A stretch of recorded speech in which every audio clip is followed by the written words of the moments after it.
Good evening, as Hitchcock himself would say. I'm not Alfred Hitchcock. I'm Dan Hadley, Birmingham's King of the Geeks, and this is the Space Book. Welcome to the second of our 3 live streams, even bringing together the cast and crew of The Killing Zone.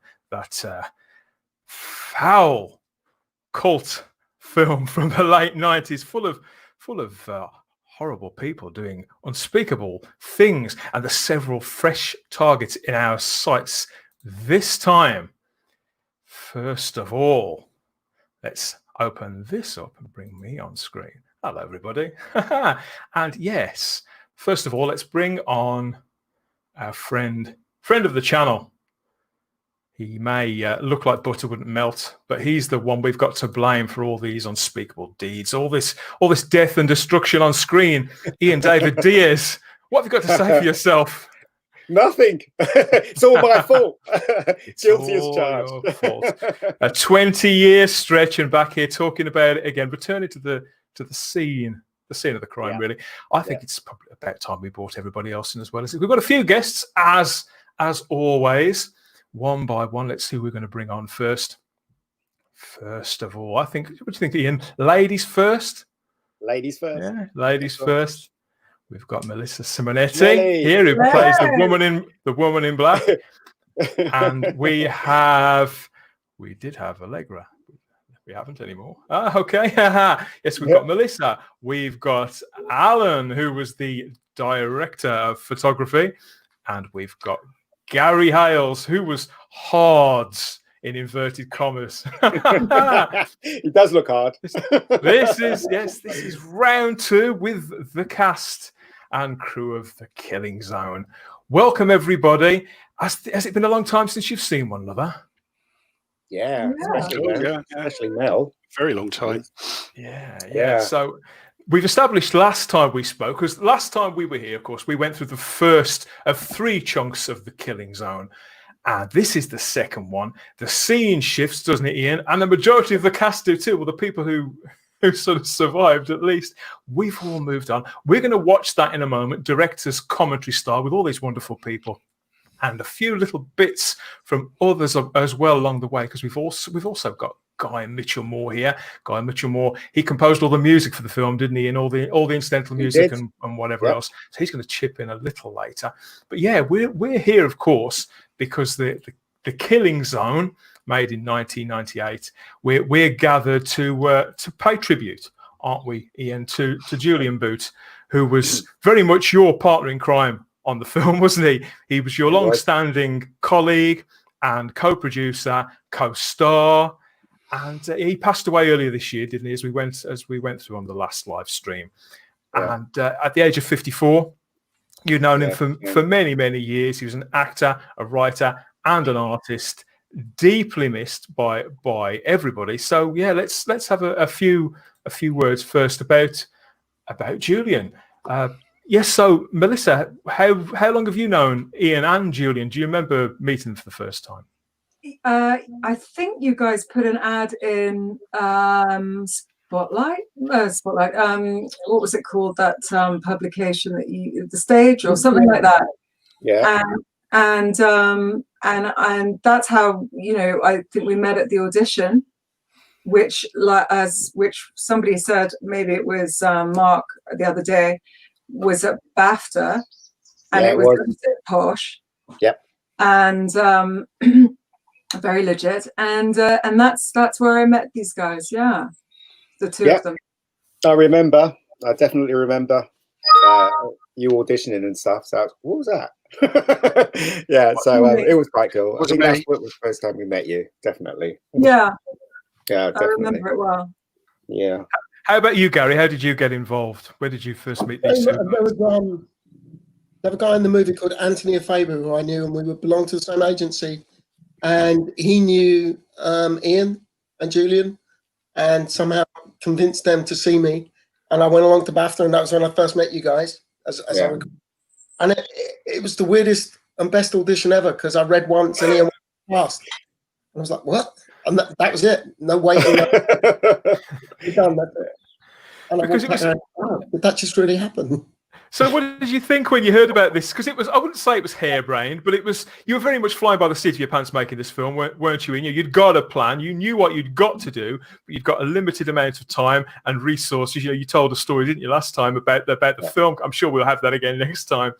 But yeah, or it was is mayhem, is that the right kind of word? Furious filmmaking. It was tough. Controlled chaos. Yes, exactly. It was tough. It was tough shooting. The second story wasn't as tough as the interrogation, the first one we did, because the interrogation is the one we started off with. So when we got to the second location, we kind of knew a bit more of what we were doing, if you know what I mean. So, yeah. But it was still tough because I remember we called in Gary. I don't know if Gary came, but we called in Melissa, because we were worried about the fight sequence. And while we were shooting stuff that we were with Podrick downstairs, you guys were upstairs doing rehearsals, wasn't you? With I think it was Mark Hindle. At the Polish Club? Say that again? Was it at the Polish Club? Yeah. That was the first rehearsal. Yeah, we did that. Yeah, so. Because this segment is very much led by the action, isn't it? We've got some fantastic pictures of you all rehearsing those fight scenes as well, Melissa and Gary. Some great shots we're gonna flick through a little bit later on, and how much choreography went into it all to make it look so convincing, because they are very slick action sequences. Alan, how long had you been working with Ian? Had you met him before? Have you worked with him before or since? I'd met him before then. I don't think I'd worked with him per se. I was doing some projects at a company called the Children's Film Unit, and the production manager there was a friend of Ian's, and I think we'd crossed paths a few times when she was with his company, and did some photocopying on one of his scripts at some point, I seem to recollect. Yeah, I remember. We just kind of kept in touch sort of thereafter, sort of had a few pub meetings down at the Falcon. You remember that? Yeah. I'll tell you what I remember was going down there to meet you and being accosted by two women out the front who were covered in bruises and split lips and so on. They started gibbering on in what I presume was a Birmingham accent. And it turns out they weren't beaten up women. They were actresses who were actually holding a play upstairs in the latch. Oh, were they? And I was just like, oh, go away. I've got my own meeting, please. And it's like, oh, tell me, sorry. Oh, I gotcha. Because when they do the plays upstairs, they pester people. Ask people. Yeah, they pester people to come and see it. I remember that. Yeah, that's what they used to do. Yeah, I remember that. Pulling people off the streets. Well, you can't complain about that. We heard literally doing that last week. Yeah, we got did that with your talent. Yeah. So, what do you remember about working with Julian as well, Alan? Well, he's always had his head exactly where it needed to be. I think he was a very talented producer. Didn't mind going out and getting his hands dirty. At the same time, also really, really good at the paperwork and all, the desk side of producing, which a lot of people just let slide, which is why so many low-budget shoots in this country turn into, well, for want of a better word, complete disasters, because there's just no structure being given from the top down. So you just end up with people running around like headless chickens, and he managed to keep on top of all that. He did. And to keep a very cool head. Yeah. And how what you need, really.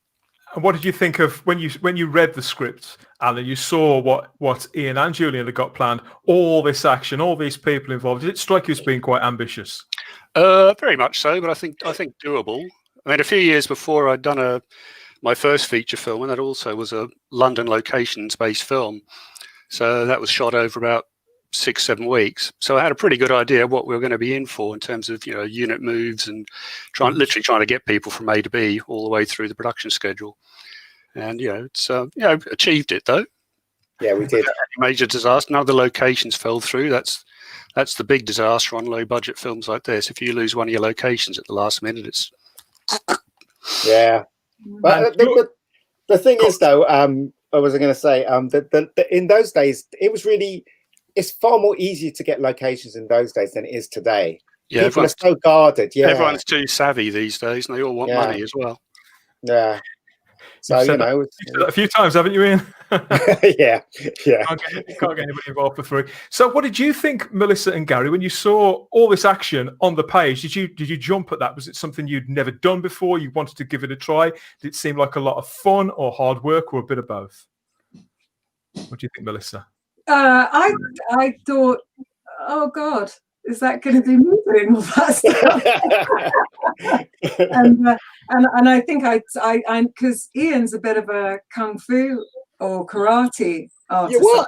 Yeah, when you were younger, didn't you do kung fu? Yeah, I did. I used to teach it a long time ago. See? Yeah. Short-term memory that's gone. But yeah, and so yeah, it did worry me. I thought, oh no, I've never done any martial arts or any sort of action stuff. And what's his name was amazing. The two chaps that choreographed us. Yeah, one was Dave Judge. One was really super nice. Yeah, Mark Hindle and Dave Judge. Right. Yeah. They really. How long did you have to rehearse those scenes for? Did they really put you through your paces over a couple of days?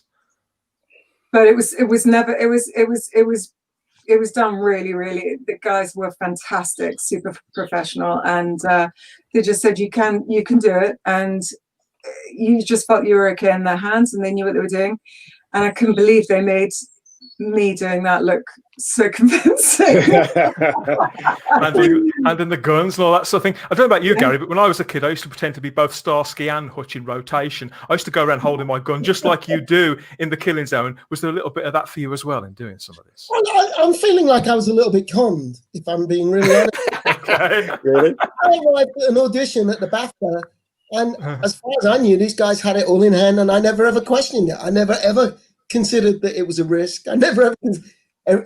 Julian was the calm to Ian's chaos, and the whole thing just kind of worked.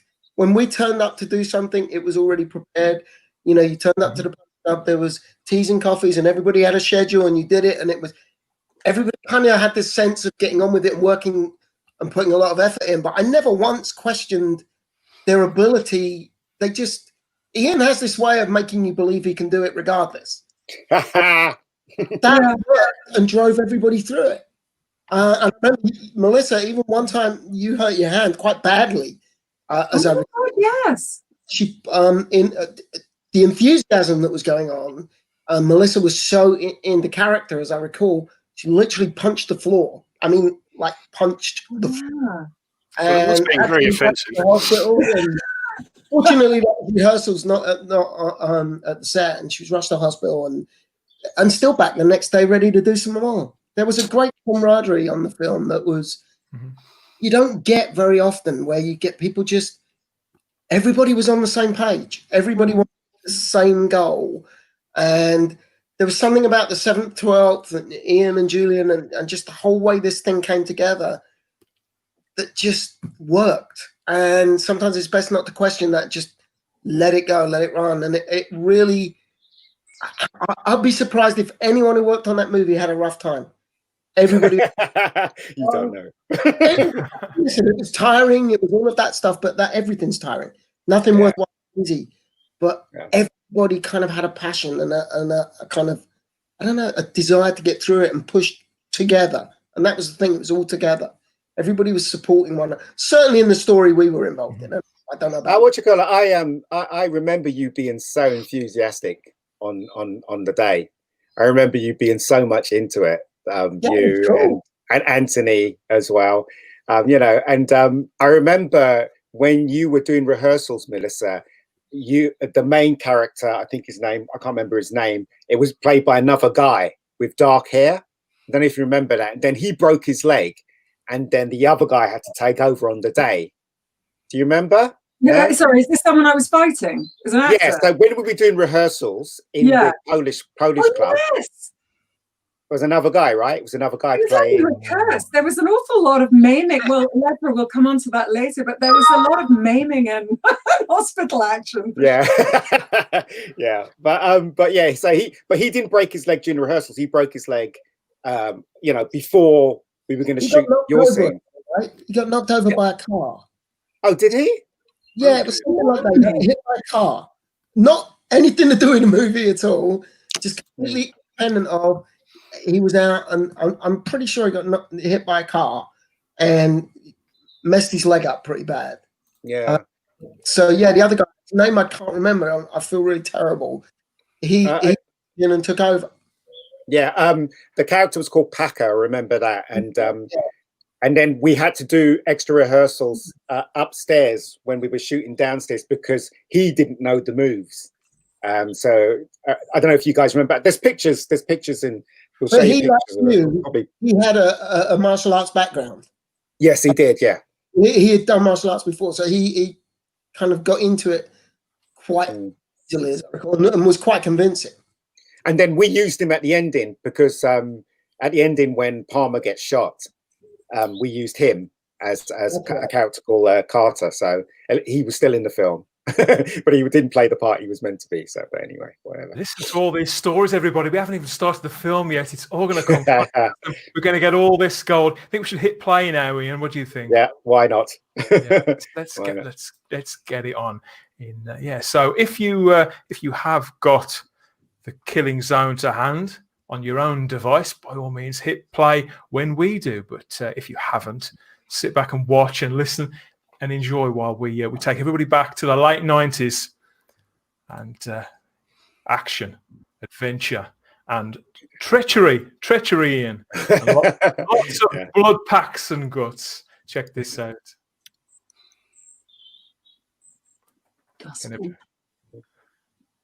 Thank you, Julian.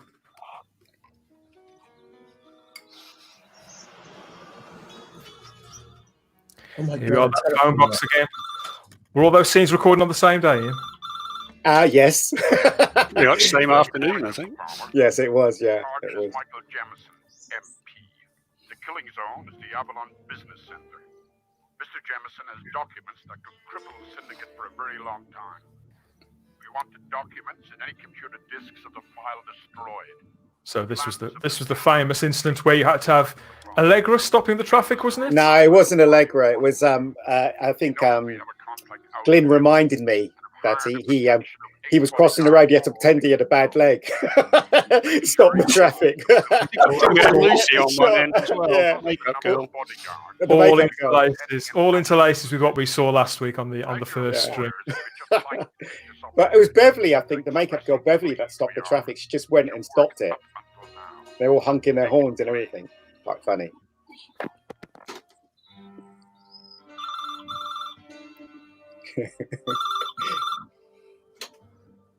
How weird to watch this now.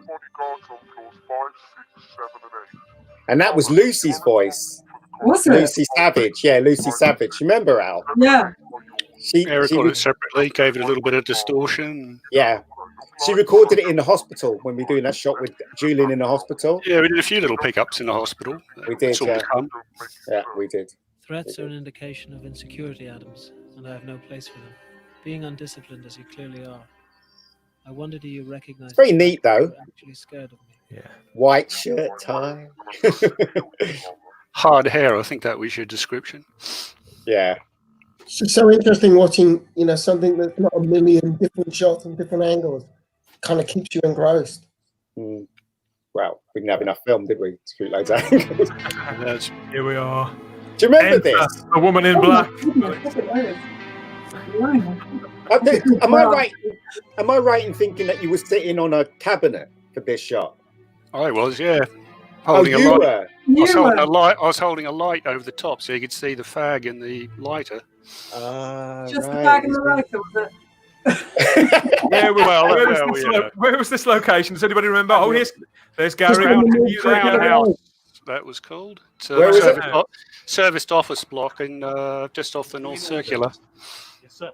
We checked the whole building an hour. There's Gary on the right. There he is.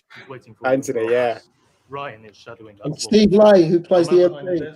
Yes, Stephen Lay. He was in your he was in your yeah. There are 11 people in the building.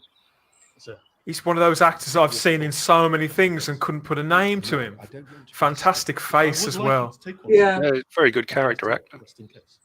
Look, Packer, there are 8 of you. You do your job. Let me do mine. Gary, you haven't even moved. You're just standing there staring, mate. Fixed stare. You hear me? There was a movement. You're a professional, aren't you, Gary? I picked up habits on that. I mean, I'm not saying words. Can you see that? And this is Glyn, isn't it, who's on the desk?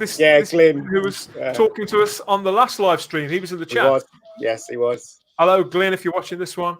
Here you All are. right. Oh God. The boys. It's the boys out the front. Look at that, rock hard. Yeah.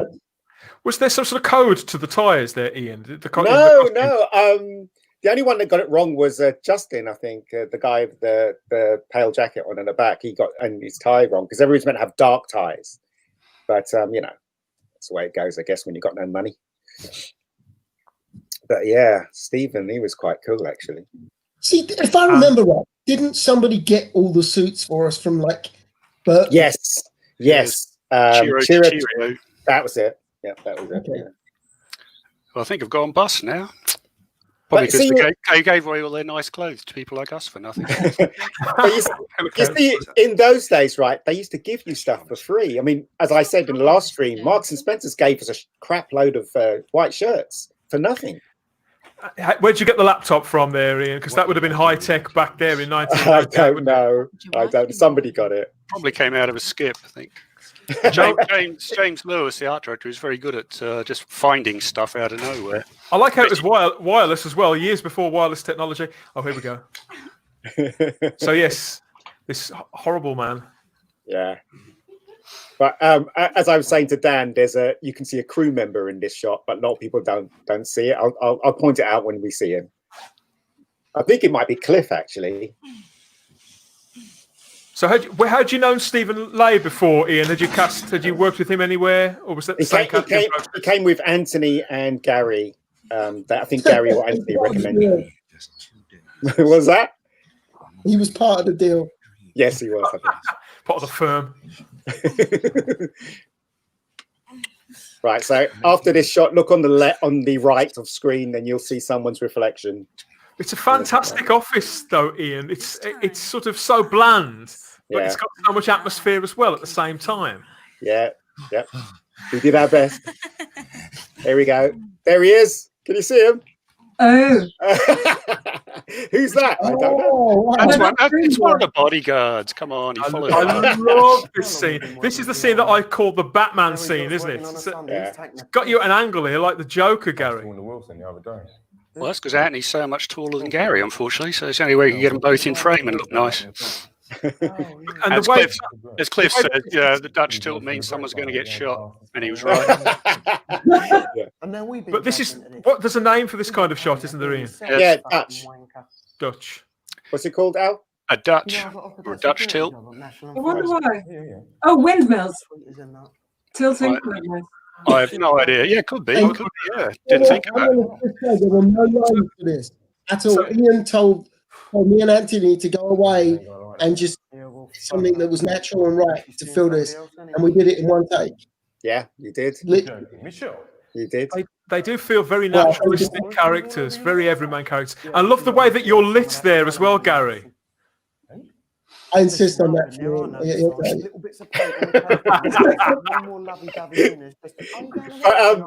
I remember saying to you that you're kind of like a bit sexist, and Anthony is like one of your best friends. I remember saying that to you. That's why those lines come out of you. A couple of nights around Anthony's house in Hackney, just going through this and putting something together, and really, it was a real fun experience as part of the. So. Oh, here we are. This is Glyn again. Yeah. A very competent doorman.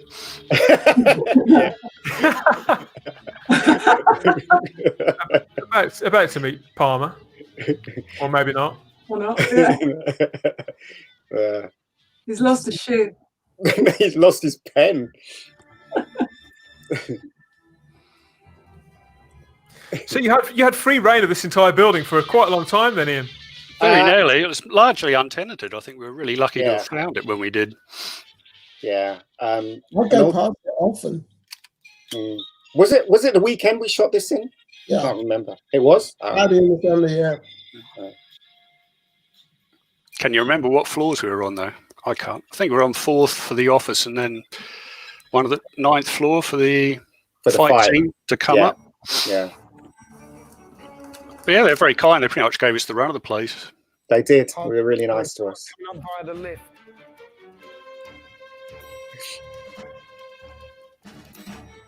And who'd you say this other actor was working with Gary there, Ian? Anthony Afebu. Yeah. And that's Mark Hindle on the side, isn't it? Yeah, it was one of our stuntmen.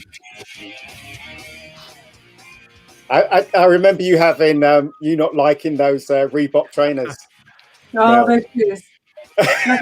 Nothing like a killer in comfortable shoes. Time to make an entrance, isn't it? Yeah. It's a very red car. It is a very red car. Comfy shoes in the Honda.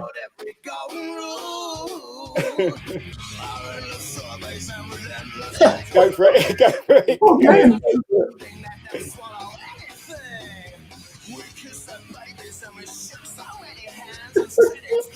Good Oakley.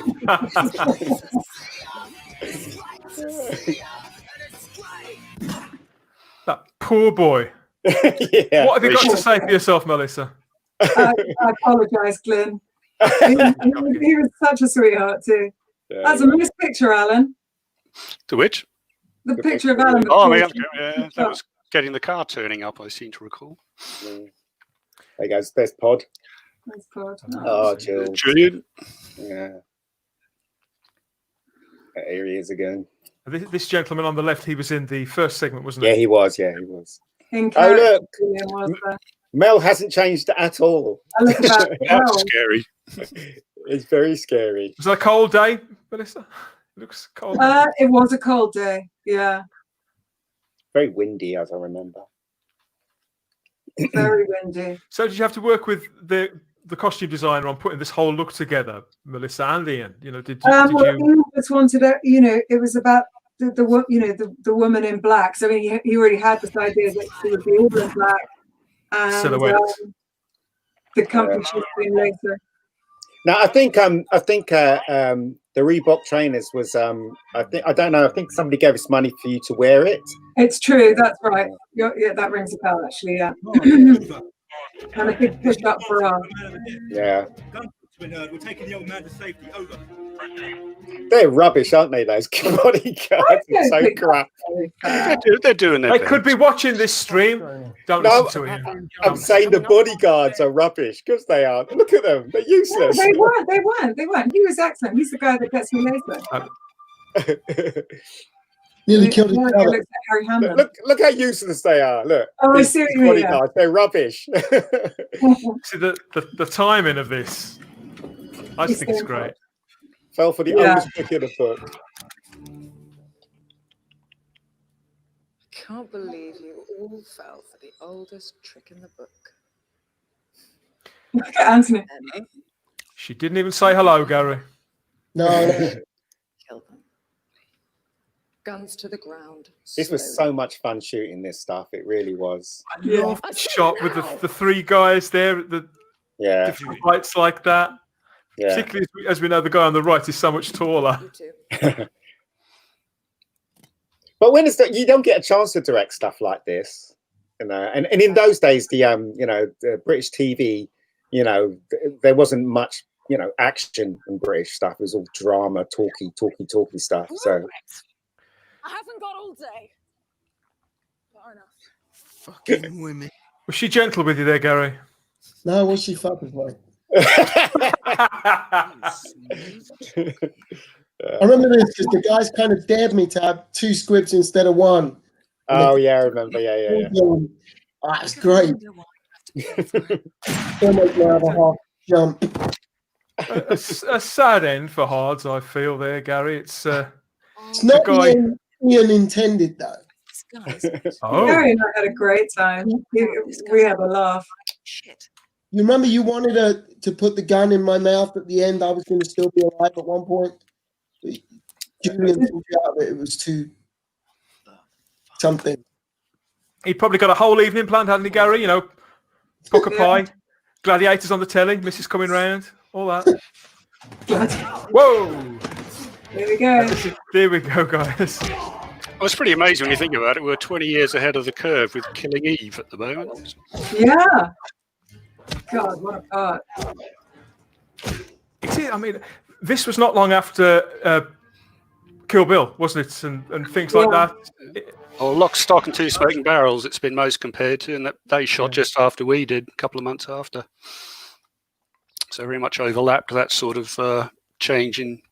I thought this was before. Sorry, Gary, what was that? I thought this was before Kill Bill. Yes, I think it was actually by 3 or 4 years. Now you mention it. I always assumed Uma just stole Mel's act. She did indeed. She did indeed. Yeah. That's Maybe Lucy Savage.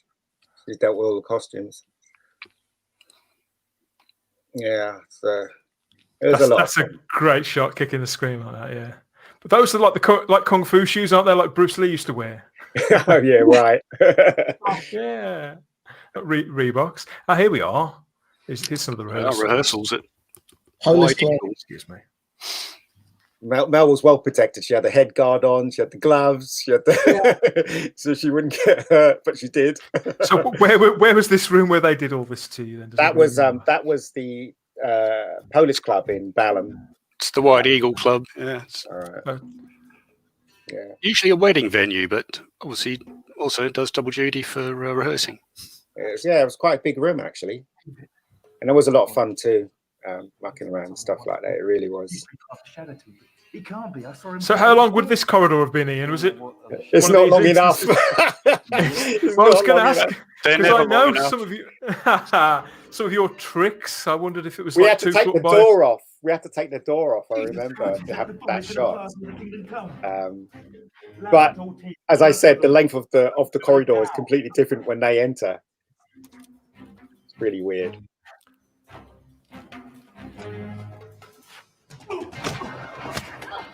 Oh, Anthony. Oh, I forgot this bit. You like this bit, do you? Yeah. Come here. But as Al will confirm, we had to keep looking up because the windows, because it was getting dark and all the windows were showing. Yeah, so we tried to squeeze all the wider shots in while we had some sunlight, and the rest of the time looking up or down. Right, you're dead. I saw you. And they had squibs on them as well. There was a lot of blood come out of that one guy there. Yeah. What I like about this, what I like so much about this is that you do get the feeling that it's quite a tight space, and that it's only a matter of time before the woman in black, Anne Palmer, come to a head. That's right. Sense the tension getting wound up. Yeah. See, look, it looks like Mel just stepped out of this film. It's ridiculous. Doesn't age at all. With your arm, then your leg. What are you going to say, Gary? I was going to say, it's interesting. So a couple of people that I've seen watch this have assumed that Palmer and Mel were together. They didn't realise they were. It was, which I always thought was kind of an interesting look, kind of an interesting take. Yeah. But then, So I mean, cold delivering this, Ian. And if it doesn't work for you, then. What's I going to say? So there's four assassins in this film. Mel's just one of them. Well, we had that little cushion at the bottom of that mat there, Mel. I was going to ask about the floor tiles. We had the cushion. Yes. You remember that? You're just picking these things out. Very difficult to make this kind of thing look convincing, I would imagine, Melissa. Not from where I was. It does it really well. It was actually a lot of fun. It was. And he was a good sport, that chap. I can't remember his name. He came up with that. That was improvised like that. Yeah. I'm going to go on top business. Yeah, it was. There he goes. Poor fella. Like a complete psycho. Yeah, she's a sort of mixture of Diana Rigg in The Avengers and Mrs. Thatcher, isn't she? It's fiercely erotic combination. So when you talk about the lighting, the lighting there, Ian. I mean, there was a lot of light coming through those windows. Then wasn't it? It's it's really Alan sort about of, that. Alan. You can talk about that, can't you? No, it's great. Very little lighting, full stop. But for the wider stuff, we just kept with the room lights, and then whatever was coming in the windows. And then, as you say, as it got later and later, the angles got higher and lower, and we started adding in whatever light we could to try and match it. And it got 80% there, and then the rest of it you fiddle with in post. Yeah. But because you can't see anything coming in from the outside world, I think that really adds something to it as well. Adds to the sense of being isolated. Adds to that sense of escalation of the stakes, and of the two sort of objects, the two unstoppable objects, sort of coming together and everything coming to a head. Yeah, I think it worked very well. Told him not to tell you I was here. But the wife. But Al, would you say that this one was the hardest one to light out of the three? Your wife standing it's certainly the most difficult in that it's we just don't have any huge lights that you normally use to balance sunlight and all that. So it's a lot of clever jiggery pokery to try and make everything look very uniform throughout the scenes. Yeah. So who are these two ladies here playing these two parts? We've got the wife and the mistress. Do you remember their names, guys? That's Rebecca Nichols. Let's give a shout out to the. I don't remember the wife, I'm afraid. They're both superb. What is it, Gary? Heather Page, is it? Yeah, I think it is. Yeah. What happened to Mel? Disappeared. Oh. I gave you everything, Michael. Maybe she pressed the wrong switch. Money, a warm I haven't. 3 beautiful kids, everything. Heather and Steve are really good. And just something in the scene that is just so amazing, so powerful. I believe every second of every part of the scene. Yeah. I was laughing stock. Where's Mel gone? Friends thought, how could she be so stupid?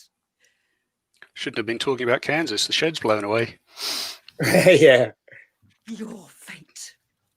Grace, put the gun down. No. I love that. There's a creepiness in his voice there, and that urbane quality that he's got. You could believe that he could be this, that he could have both of these two women sort of strung out like this. I think it's a great performance. I love you. He's an amazing Shakespearean actor. I mean, just absolutely brilliant actor. Let's get this right. I could put a bullet between them. I was very impressed at the time with how well she was holding the gun steady. Yeah. It's usually a real struggle for actresses to hold sort of metal guns like that for extended talking scenes. It really puts a lot of strain on your forearms. Did you have to dress the set? Well, it wasn't a set. Was it dress the location very much there, Ian? Pretty much the whole office, I think. Yes, it was. I'll kill her and I'll kill you. James, wasn't it? James was responsible. Yeah, I think it was literally. I think he's just trawling local skips, etc., and then filling up vans with whatever he could find. Yeah. Then I'll kill her. We can both. He did a brilliant job. He just got all the usual office paraphernalia, and he also got the paintings on the back wall as well, which was a really nice touch. Yeah, he did. He did. Already, I married you. It's madness, Grace. So what do you say then? Why did I just Good big question, Ian. What would you change about all of this if you could? Sorry, say again? If you could change anything about this, apart from having a far larger budget, etc., what would you change? Because every director looks back and goes, "I wish I had." I don't know. I would change a lot, actually, but because we didn't have enough money. I mean, definitely get a better location. No.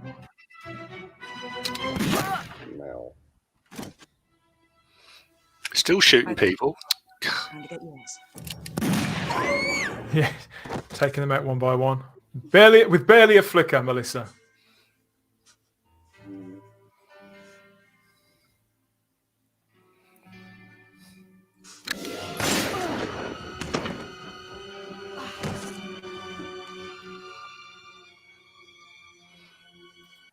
Let's see if we can get Guy around as well. Has anybody heard anything back from Melissa? Because we have lost Melissa. It'd be nice to get her back. Yeah. Guy, can you hear me? Are you around? I'm guessing Melissa just couldn't watch herself die. You couldn't bear. I mean, I found it painful, I have to say. Maybe she pressed the wrong button or something like that. She should just, I don't know. Stick with us, folks. We're going to see if we can get Melissa back. Yeah. I did send her a message. Did you go on, sorry, Alan. Sorry, I was going to say, Ian, did you augment that sort of bullet hit on Melissa's chest?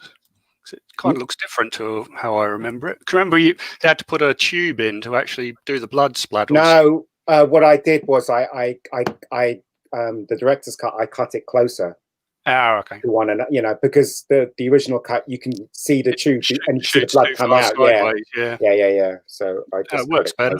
Yeah, I'm going to try and. Yeah, it's a big no-no putting explosive squibs actually on people's chests. So I couldn't do that. So you had 2 of these explosive squibs then, Gary?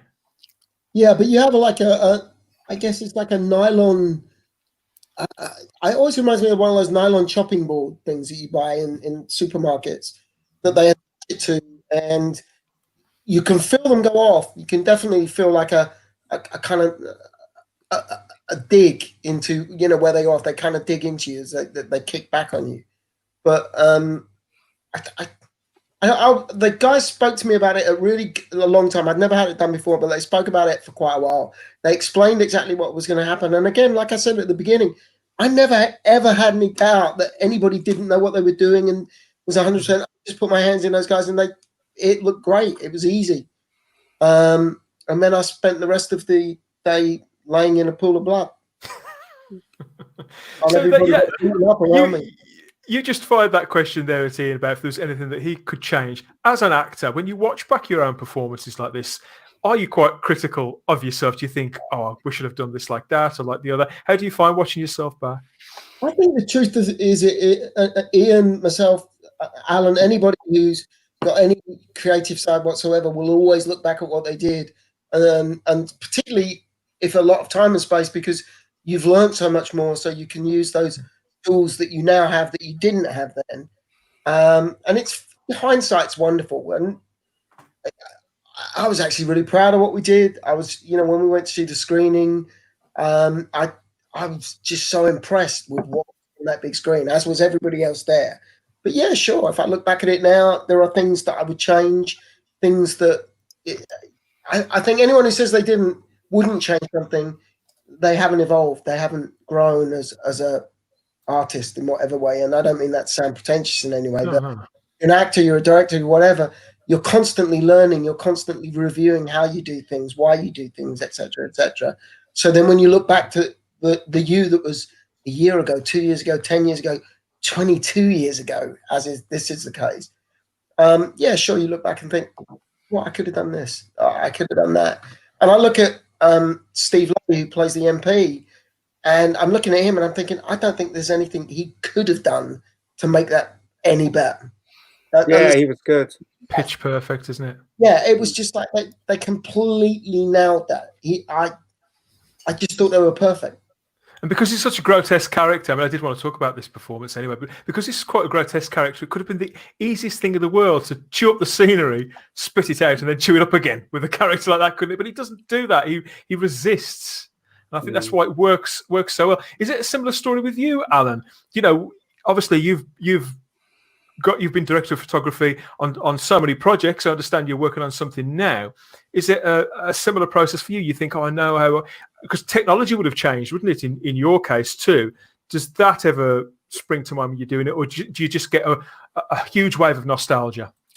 Bit of both. I try not to think of the technology because you just end up shooting yourself in the head. It's everything does change so quickly. The cameras are different, the lighting's different, and it's just woulda, coulda, shoulda. Would love to have had some big lights. Would love to have had more generator access, all this sort of stuff. But it doesn't really affect the quality of the film that much in terms of what we're setting out to achieve. It was of its time, and it turned out really, really well.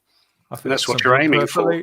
Of its time, because it's part of a whole thing. It's organic, isn't it? And so to detach one element from it, it sort of defeats the object. As a genre, it's very, very consistent through all the three broadly speaking, the three story elements all hang together really well, and each one's got their own little bit of a feel to it. I just want to welcome back Melissa. Sorry about that. It's okay. It's easily done. We've waited for you. We couldn't possibly see you dispatched and not have your comments here. So we're going to play. We're going to play this in a moment. But yeah, it's good to have you back. There's I understand we have got a few people watching, but I don't know who's there, what's being said. Got some comments here from got some good Alex. Comments. Yeah, we'll go through those in a little while. But yeah, we're going to hit the action again now, and check this out. Oh. It's trying to catch up with the sound. Time to get yours. Sex pot. No. That's a great line, Ian. That is a great line.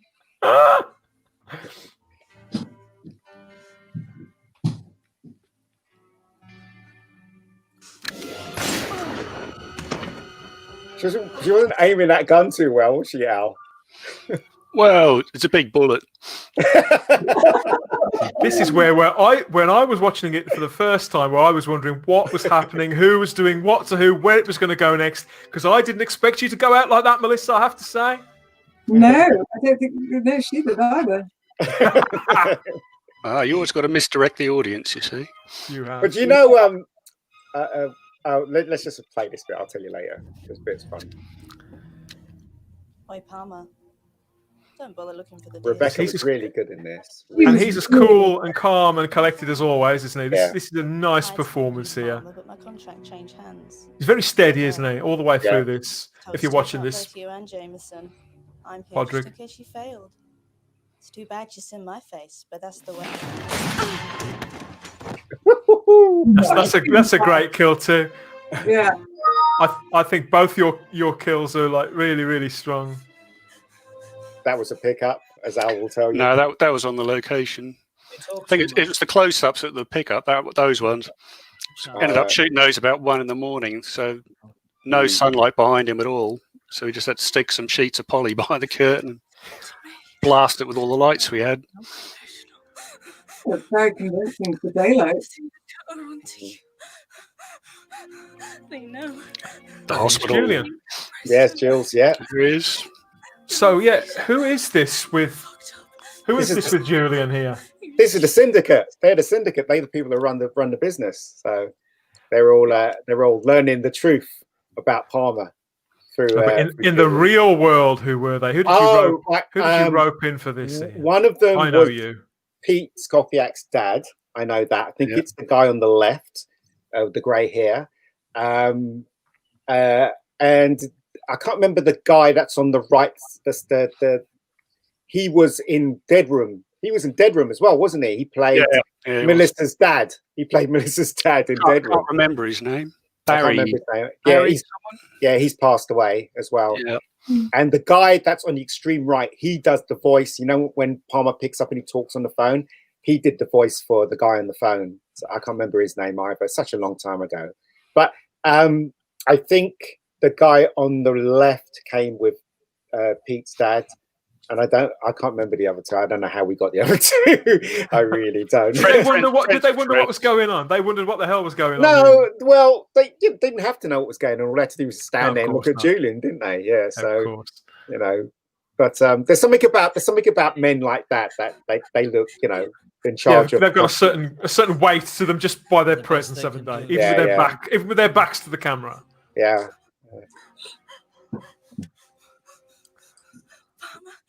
See, good performance here by Rebecca. Yeah, really good. Really, really good. I was annoyed because she got to have blood on her teeth and I wasn't. That was my idea. I was really pleased.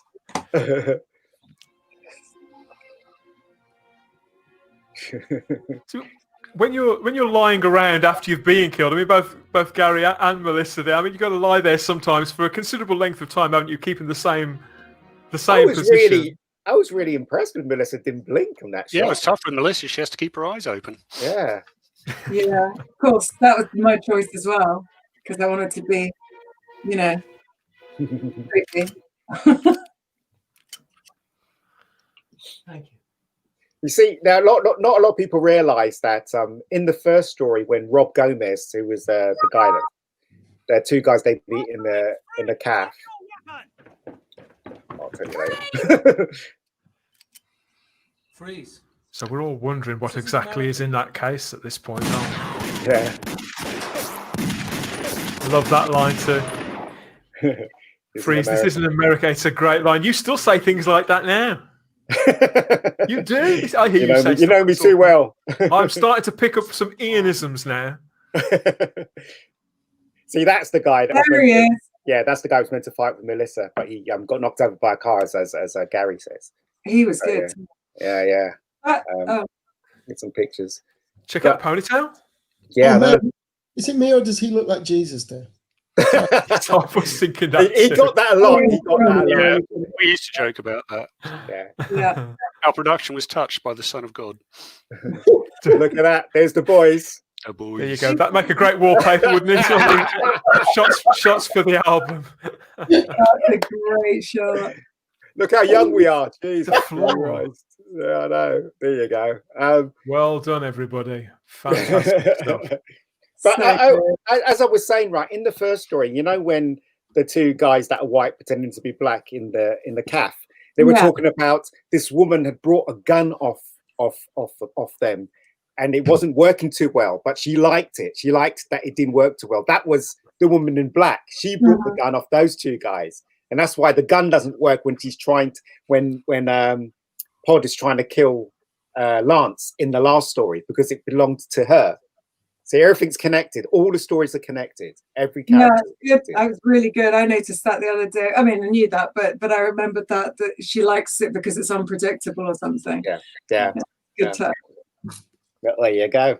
There are so many things to this entire film that I've noticed. I've now seen it about half a dozen times, I think. But I notice different things every time, things that Ian points out, things that come up in conversation. So did you enjoy that, everybody? What did you think? Yeah. When was last time you watched it then, Alan? Oh, about half an hour ago. No, I skipped through this bit earlier in the day just to try and. There's always one, isn't there? Yes, you did. Yeah, of course you did. Yeah, but before then, it'd been a few years. Do you own the DVD? Been a few years. No, I don't. I never got the DVD. I've got an encoded sort of electronic copy floating around on a hard drive somewhere. But he's got the DVD. There you go.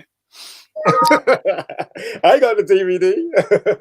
When's the Blu-ray coming out? That's what we want to know. Right. Well, I asked about that, but the negatives are well gone. Mel. Oh, Fallen angels. So that brings it up nicely then. So I was going to ask who's worked with Ian since, who came back for more. We'll start with you, Melissa. You have worked with Ian several times, haven't you? So do you want to tell us about that? What happened next? Did it come out of this project? Were you just a glutton for punishment? What? I'm not sure where you came up with Fallen Angels, where he came up with who approached him, but he just phoned me up and said, I've got a part for you and I want you to do it. And I love working with Ian, and I was sad Alan wasn't on that one, but we had Cliffy, who had been your camera up on this one. Yeah. Thank you. I didn't know the term, so I knew him, and so I was very happy to work with Ian again. Gary was absolutely right. I think, I don't know if it bled down from kind of the top, but they sort of cast people that were like them, and they had people who wanted to work with them because it just all kind of connected, and everybody like him as in with a work ethic and with an attitude to material. Yeah. And it does help when you're working with good material. I mean, Gary will know when you're working, and Alan, but certainly when you've got to say the words and you've got to be a crap, two-dimensional character and your heart's not in it, it's a whole lot harder to have camaraderie and a good sort of feel on set, for sure, right, Gary?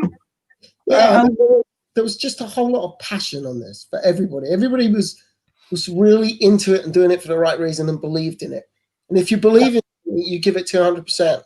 And I really believe, certainly in our story, because that's all I can speak about, everybody gave at least 200%. I don't remember people whinging and moaning that we were there late or there early the next morning. It was just fun, and there was a real energy and it was a good time. Yeah. And I think what Melissa just said, it comes from the top. Ian and both kind of led by example, shall we say. and that does kind of, you feed off of their energy and their belief and their faith in what they're doing. And that's why I said, I feel conned when you're saying, "Oh, did you think you were skating by this, thin ice?" I didn't ever. I completely had it and completely believed everybody. Every day I turned up, everything that was supposed to be there was there. There were suits on the days we were supposed to have suits. There were guns on the days we were supposed to have guns. We had this office building on the North Circular Road that just was incredible. We turn up and we're like, how did they get this? Free reign for it.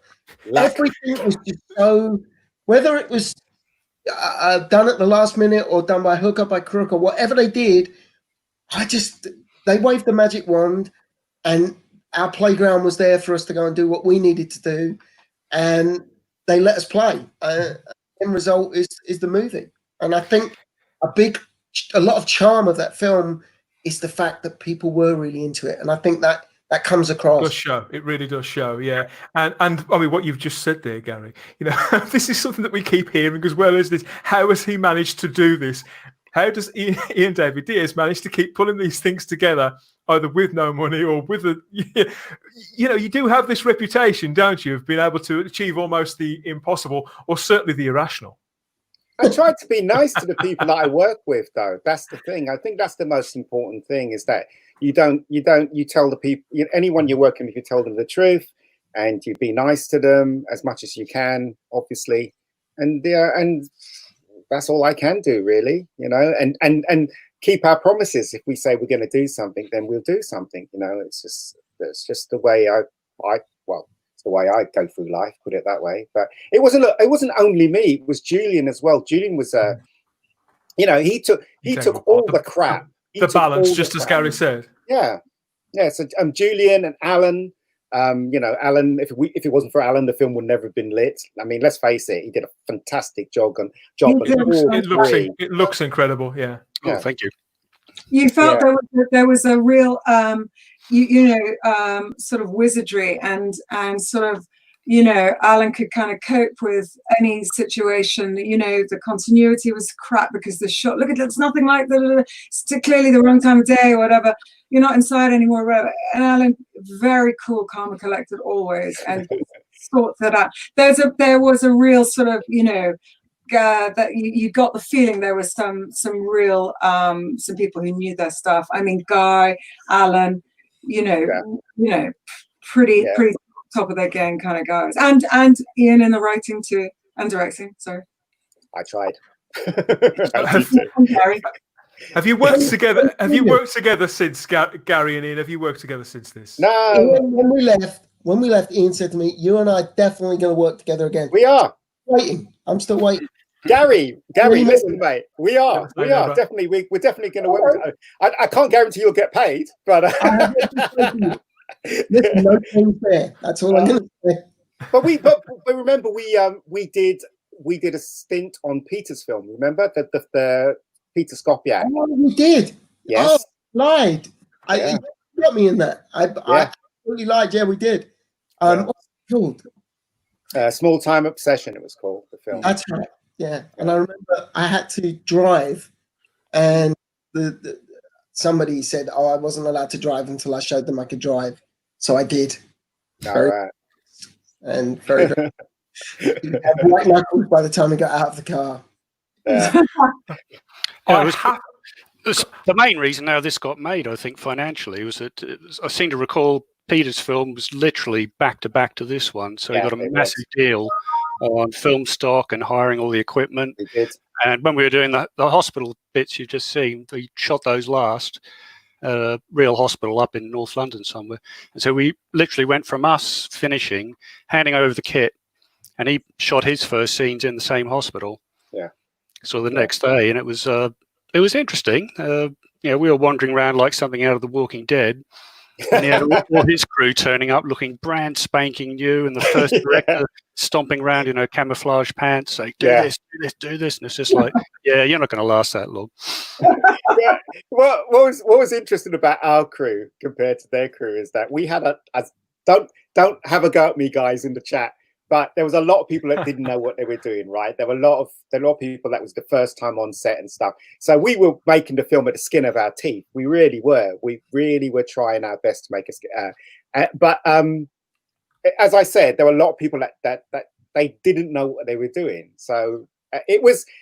You guys didn't see the other end, as I said in the last one. You didn't see what was going on the other side, which is the crew and everything. We had it was the hardest thing we ever did, in my opinion. In my opinion, it's the hardest thing I ever did, put it that way, shooting wise. But we did it. So, just want to say hi, Vanessa, if you're watching this. People who've been in the chat. Hello. And who else have we got? We have. This is an interesting one. Scott Kerr. There's my car broken into at that location. It wasn't the most salubrious neighbourhood. I think there were several vehicle break-ins in the car park. Salubrious. I haven't heard that in a while. I like it. Who else we got? We've got Alex J. Campbell. He's back. I love doing the physical stuff too. So you all seem to. Do you all relish the physical stuff, Gary? I mean, I have to ask you. You've got this wonderful mural behind you here, as we can see you there. That looks like Jim Lee's Batman. Is that? It is from Hush. From Hush. So you see, because the Facebook is the channel. This is for the King of the Geeks. So I know a lot of people watching this will have spotted that instantly. So are you a bit of a geek then, Gary? And is this the kind of film that you would usually watch? I'm definitely a geek. I would definitely choose your words carefully. 100%. I run something called the UK Garrison. I don't know if any of you guys have heard of it, where we all go around the country raising money for charity, dressed up as stormtroopers and Batman. I've heard of it. Oh. I have. Yeah, I've got a friend who's in the one in LA. I think it is. Yeah, they're all over the world, aren't they? The Garrisons. Yeah, I've been running the UK one for 10 years, and we raise about, not this year because for obvious reasons, but we raise about 50,000 plus a year for charity, and we do a lot of kind of make-a-wishes and all of that kind of stuff. Yeah, so I'm definitely a geek, and I'm always up in Birmingham at the MCM Comic Cons and all those kind of places. Are you one of these guys who's walked past me, brandishing the gun, yeah, and giving it the big I am, yeah. Really, there I'm too busy organising it, but yeah, I probably was. I've had my photograph taken with your guys, yeah, definitely. As a result of that, being a prize geek, and Ian's going to hate me for this, but I was a stormtrooper in the First Order. Actually, I know. Somebody told me that today, and I thought it was me yesterday. I went to look at what else you've been doing since. Yeah, Force Awakens, Gary here at the Force Awakens. I know several people who want to talk to you just based on that. Well, I mean, so. See, I had an inkling what the answer to that question was going to be there, Gary. I have to admit. I remember, one of the things I remember was when we were doing this, I got Ian a VHS copy of Troops, which was the Stormtrooper version of the Police Show. I can't remember. Yes. It's like what was that show called? Bad Boys, was it called? Bad Boys. That was the theme track for it. Yeah. Cops, I think it was called. Yeah. But yeah, I mean, it'd be really nice to, because I know, I don't know if you guys have retired from acting. It'd be really nice to work with you guys again, especially you, Mel. But and I understand what's going on in your life. But you know, anytime you change your mind, I'm around. I'm around. But yeah, you got the script written, haven't you? You got the Woman in Black script, which was a. Oh, we wrote that for Mel. Yeah, a long time ago. Her Genesis story. So. Oh, prequel! There's a prequel, everybody. I've still got that. Still got that in a hard drive somewhere as well. But we took pictures of Mel, didn't we? And one of them ended up at the side of the DVD right there. Right there. Wow! Yeah, so they put it on there. We didn't know they were going to put it on there. So there you go. So same question to you, Melissa. Is this the kind of entertainment that you would usually watch? Did you like it before, or was appearing in this film, did that sort of switch you on to action movies? Is this your bag at all, or do you just like doing it? You like working? It's utterly my bag. Yeah. I love it. And Ian mentioned in the last webcast, is that what this is? Sorry, that he were, that there were certain elements of, he's a big Tarantino fan like me. Pretty much love everything he does. Last one. But yeah, no, loved it. And when I read the script, I just thought it was so funny. Like, loved anything with dark humor in it. You bet. Yeah, a lot of people don't get the humor though. This is very, very dark, isn't it? Yeah, Alex is asking, how long did the Killing Zone take to write? I remember I remember it being full of mistakes, you know, spelling mistakes and grammar mistakes. I remember that. I don't know. I think it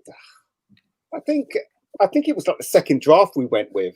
You know, I think it took me a month or 2 months to write. It's because I wrote the interrogation as a short first, and then it was because I wrote the interrogation I could create around that one and create stories connected to that one. So it didn't take me that long at all. Thanks for the question, Alex. Oh, by the way, everyone in the chat, could they please click the like button on this? Because a lot of people forget to do that. You have to click the like button.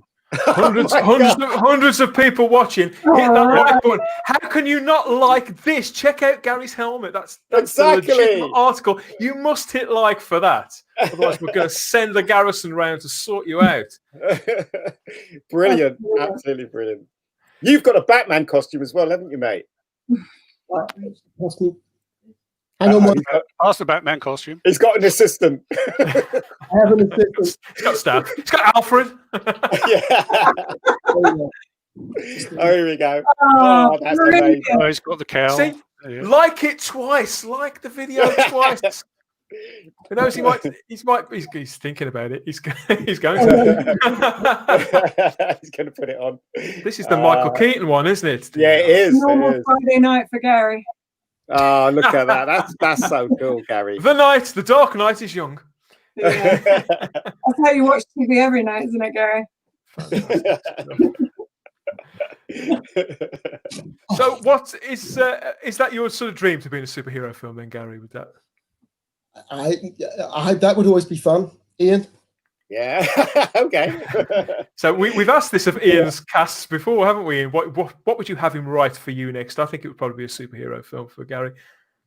How about you, Melissa? Do you want to see that? Do you want to see some sort of second life to the woman in black? Yeah, definitely, absolutely. I mean, we talked about what's in it. We talked about the Kill Bill that you mentioned earlier, and that sort of thing. And yeah, absolutely love it. It's just, you know, what a peach of a part. Yeah, yeah. Oh, so you've got two scripts that are ready to go now. So you've got Woman in Black, and you've got. I seem to recall you've got. I seem to recall you've got Crow and Iron Jaw's backstories as well, and how they met Kerry. Oh God, yes. In what was it called? Park Investigate. Yeah, Park Investigates. Another feature-length script, and it's got Mel would be quite good playing that if we ever get that off the ground. Yeah, that's right. I think we talked about Parker Investigates. Yeah. He was fantastic, Crow. I thought. I mean, he was great in that scene. Really funny. Yeah, Rob Gomez. Rob Gomez played Crow. Yeah, he's very funny. It's a shame that we couldn't get him on. And I enjoy Libs. through popular demand there. Yeah. So we've got some more pictures here. We can look through there. There you go. There you are, Melissa. Do you remember your iconic shot? You got the RoboCop gun. That's the RoboCop. Oh yes, look at that gun. I wondered where you got that from. Yeah, I lost that. Somebody stole it. Not I. No way. Not I. And she's playing with it. No, I. Put that away. It's very, very stylized, as your stuff always is, Ian. The look of the characters, and as you say, I mean, I recognise the RoboCop gun now, but the fact that you put it in a totally different scenario, you adapt it ever so slightly. But the thing is that I you know, at the time, I'm still am actually a comic book fan, and you know, when you see the before the start of the story, you see something happening, and then the credits come up. That's my splash page. If you know comics, in comics they have splash pages, don't they? And so when you see Melissa when she's lighting a cigarette and it says bullets, that's my splash page as in a film. And a lot of people don't see that. But as I said, you know, So this is the slide at the start, isn't it, where we get the title of the title of the chapter? So yeah, exactly. Splash pages do normally go across two pages, don't they? When a story is not always. opening up. No, not always. Sometimes they have one page. Singles. They usually have one. They have the front page usually is a splash page, isn't it? Or am I getting that wrong? But it also continues. It does tend to be a double, but I know what you mean. It can have the same effect. But that establishing shot, that's very film noir as well, isn't it? Because that's another influence of yours that we see all over this. I mean, to lesser extents probably in this section, but it is still there. It's still there in the scenes in the lift whenever anybody's in confined spaces. Yeah, but as I said, like for instance with Anthony and Gary when they were doing their scene, you have to have something they can connect to with Gary's character, so that you can at least feel a bit sorry for him when he gets shot. And it connects to when he says "effing women," doesn't it? It connects to that stuff that he was saying near the lift. So it kind of, you know what I mean? He's not flat. In other words, he's not just a bodyguard and just gets shot for no reason. There's something about him. He's very much the hero of the piece, I think. Isn't he, Gary? How does it compare with your other on-screen deaths there, Gary? How would you say that Hards goes down in this? I think that was my first proper on-screen death. So, there's nothing like your first, as we all know. You actually see, well, again, you didn't see me die. You just saw me get shot. That's all I'm saying. He crawls away. He crawls away. It's never off duty. Yeah, we forgot to shoot that bit. But I love these pictures here of you guys going through all this. There's Gary there in your gym trousers there, aren't you? There's Ian there to your right. I can tell you. I can got Julian behind you. That's an eclectic bunch. Yeah, so you got Charlie on the extreme right. That's Charlie. Did the graphic title sequence for us. Yeah. And then you got Julian, me. I can't remember that guy's name. He was meant to be playing Packer. We got Gary. We got Dave Judge.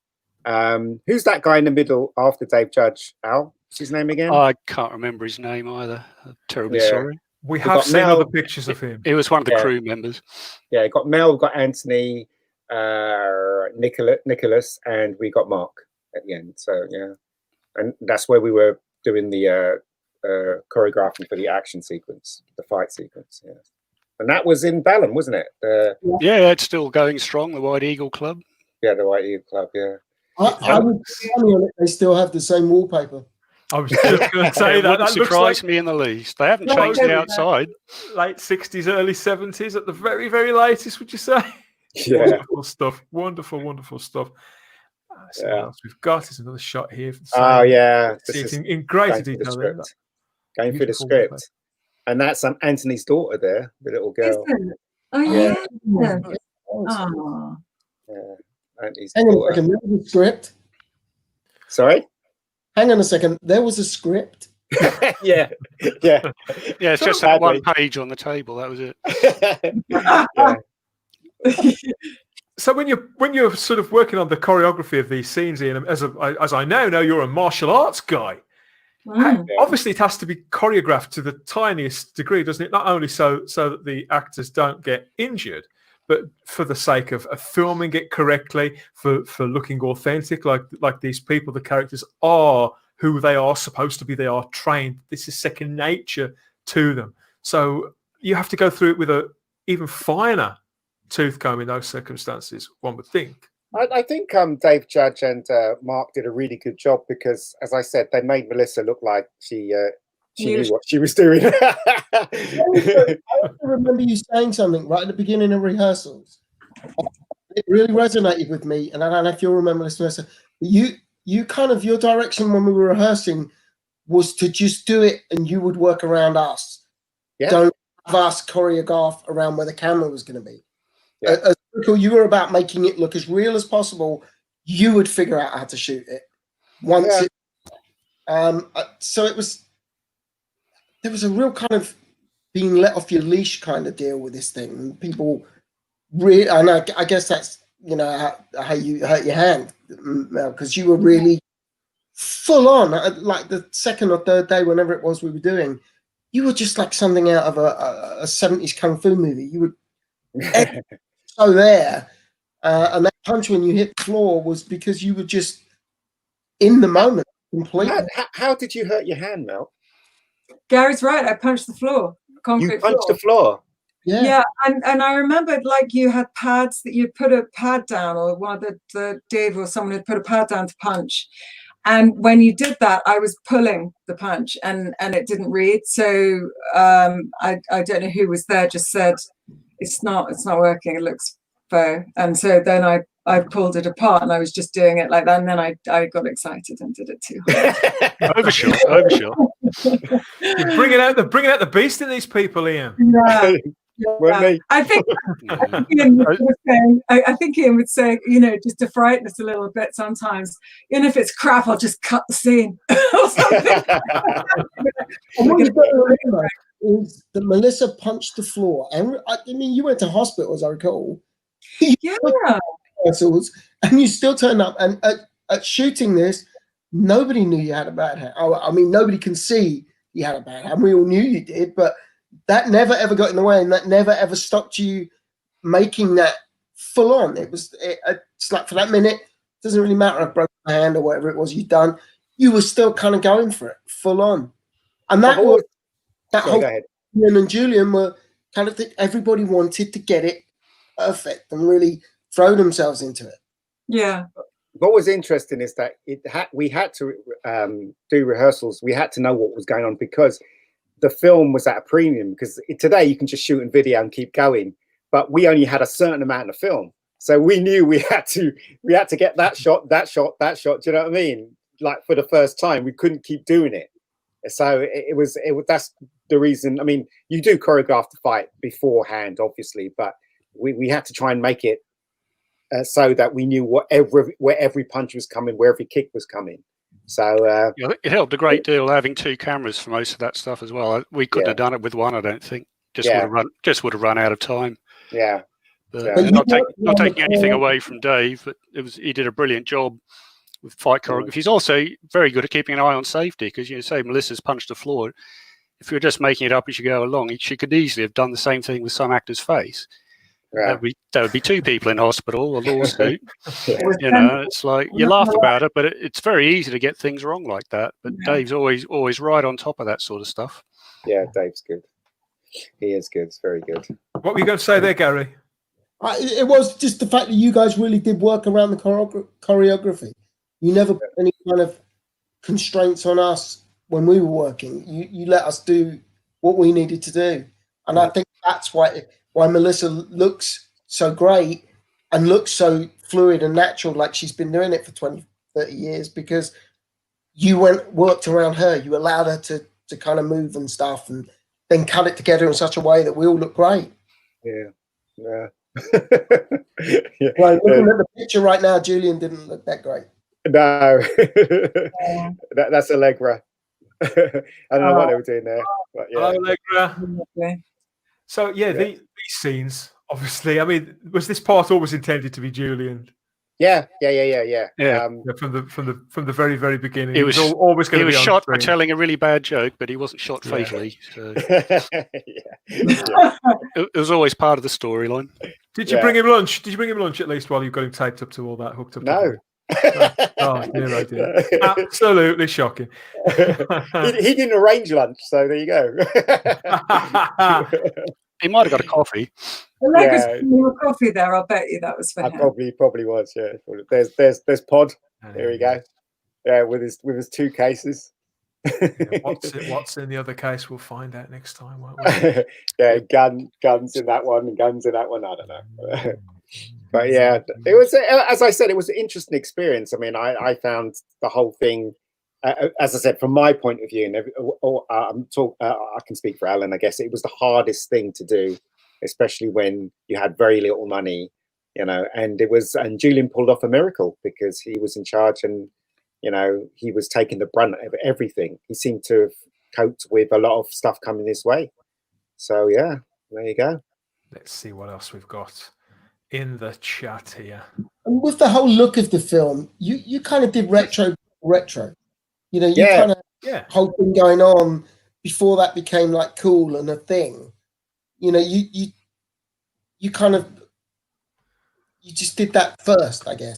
You anticipated that nostalgia wave that would come in, certainly as after the millennium, where people were sort of reaching back. I think, but probably as a consequence of Tarantino and people like that as well. But I think that's what happened with popular culture in general, to some extent, Gary. That it all started to coalesce a little bit, and all the decades started to chop and change and interact. And so you've got things like, I think the Avengers film, that was also Uma Thurman, wasn't it? I think that was part of it.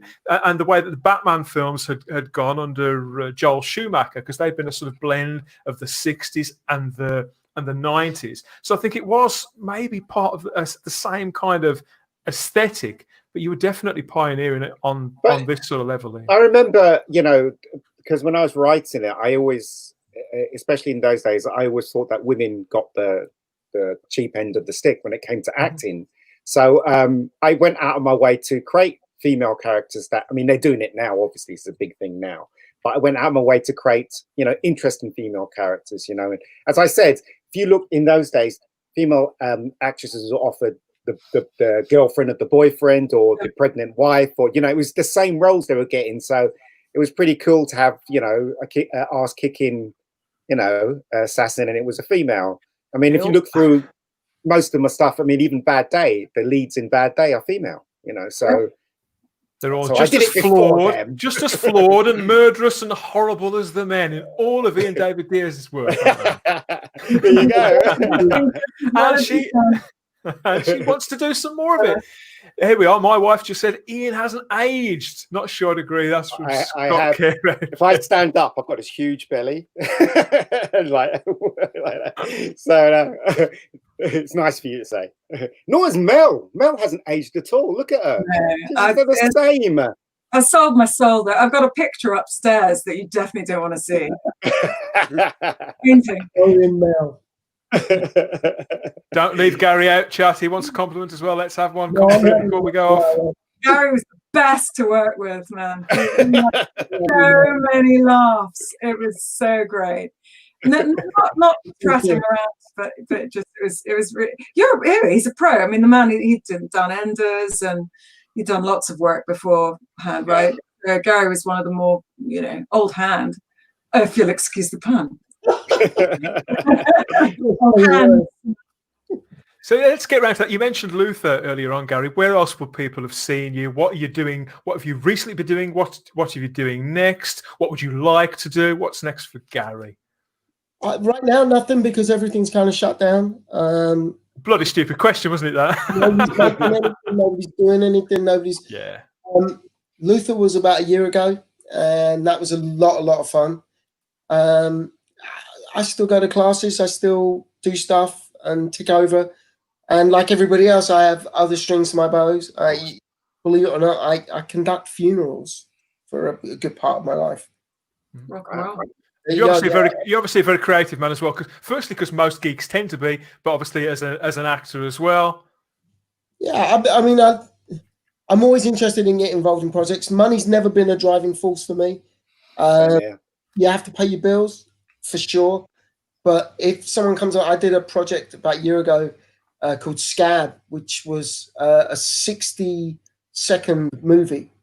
I'm not going to tell you the end, but it's a serial killer for a change, and I get to kill people, which was kind of fun. But and again, there was no money in that particularly per se, but it was just a really interesting project. And do you feel that way when people offer you things like that, and particularly if it's something new that involves new media in some way? Like I've noticed a whole new platform that's just sprung up, everybody, called Quibbly, which is films, new content, short form dramas, but they're episodic and they're made for your smartphone. So they're shot a portrait rather than landscape. And you think, I've seen a lot of people, there's a lot of derision about it, but I think it's a really interesting idea. Ian, you hate it. But I hate when people shoot their videos like that, and you're like, so do I. You can't see what's happening to say. You turn it that way, you idiot. Your video on your phone, it's not hard to do that. Yeah, exactly. It's not that hard. Yeah. I hate when they do that. I really do. I'm like, what's really interesting now is that you can make movies on an iPhone. You can, yeah. Actually, the quality is there. So you are getting a lot of very, very creative people going out there and just doing it and getting on with it. And it's easier to do. You know, in some ways, making the Killing Zone now would be cheaper to do because you wouldn't need to worry about film stock. Yeah. You could do it on like 3 or 4 iPhones. You can light it far cheaper than you could then. So opportunity for people is there more now than it was. And the kind of work, and I'm not belittling anything anybody does today, the kind of work that you had to do that Ian and Julian and all those other guys at the 7th, 12th did is not as difficult now. No, and right. You've got some really talented people out there making films on their phones. You've got some people making films that are awful, but they're giving it a go. And and who knows, in a year's time, 2 years' time, these guys who are awful will be fantastic and making, you know, feature films that we go see. So I mean, the way I look at it is, and I don't know how you see this, Alan, but it kind of frees people's creativity. Yeah, I think the stuff in the old days, it was all difficult. But these days, what the improvement in technology, as Gary said, it's made everything a lot cheaper and a lot more democratic in terms of getting your kit out there. But I think the stuff that's hard back then has always been hard, is still hard now, and that's getting a cracking script and a really good cast and a really talented director. And those are the big three. If you ignore those 3 commandments, you can have some of the best kit in the world, and you're still going to make something that's rubbish. It just won't engage an audience. It won't suck people in. And these days, people are a lot less tolerant. You know, you're given 3 to 5 minutes on anything. And if you don't get it, I'm switching over to something else. There's something else on Netflix. There's something else on Amazon Prime. Yeah. You know, you have to pull people in, and that's a talent. That's the talent. Yeah, I want to ask Mel a question. Mel, you know, when you were a jobbing actress, shall I say, what role would you've liked to have done, excluding what we've done together? A what? Sorry, I said Medea, another murderer. No, something sort of. I don't know.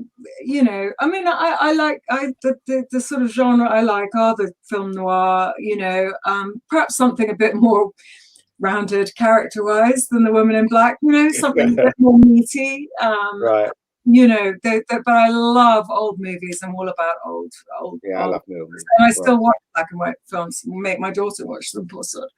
You know, we watched Mildred Pierce for the 4th time the other day. You know, I mean, so I love old movies and those old sort of characters and that old drama. And you know, the immediacy and the now of picking up your iPhone and things I don't feel are quite as investigated and explored, and perhaps even characters. And it's fine to have, even Killing Eve being quite 2-dimensional, nothing's really explained. And I mean, she has to have mystique, I know, but you just think, when is it going to go so far that way and so sort of instant gratification that we never come back a bit to not quite. Who did The Cook, the Thief, His Wife and Her Lover, Alan? Peter Greenaway. Peter Greenaway.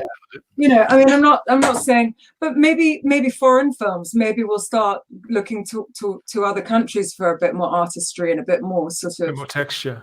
A bit more texture. But yeah, I would love to do something not dissimilar, but something just a bit more kind of meaty. Yeah, so Ian has to write something meaty set in Bermuda, so we can all fly out there, film on beach. Yeah. Plans are cooking. All these live streams, they all end the same way, don't they? Have you noticed that, Ian? With people talking about other plans and whatnot. Yeah, because that's pretty much us wrapping up for now. I think if you have enjoyed this stream, just as Ian says, hit the like button, subscribe, and share it along to anybody you know who's interested in hearing people have it on. Like button.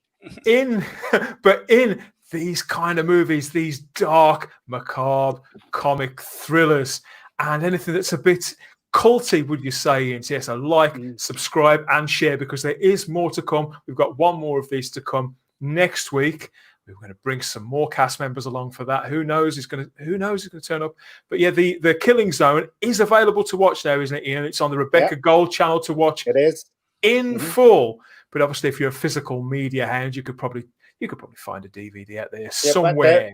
the one on the Rebecca Gold channel is the director's cut. If you buy it on DVD, you'll get the normal cut, but the director's cut is on the Rebecca Gold channel. As approved by Ian David Diaz, right. to watch As in approved the by comfort me. of your own home on the device of your choice. There'll be links to all of that in the comments section. As always, yeah, if you liked it all, please subscribe to the channel because there's lots more other content to come. We've got a few other live events we did with Rebecca Gold. We've got our Doctor Who content. We've got Star Wars. We've got all sorts of other things on the way. You're not going to know if you don't subscribe, are you?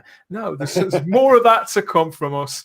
And yeah, my thanks to everybody, to Melissa, to Gary, and to Alan. Thanks for joining us. I hope you've all enjoyed yourselves going back in time 22 years and talking about what may come. And as always, Ian, thanks for your company. No worries. The Killing Zone Live will return next time. So yeah, stay tuned for that. Good night, everybody. Bang. You guys still there? No.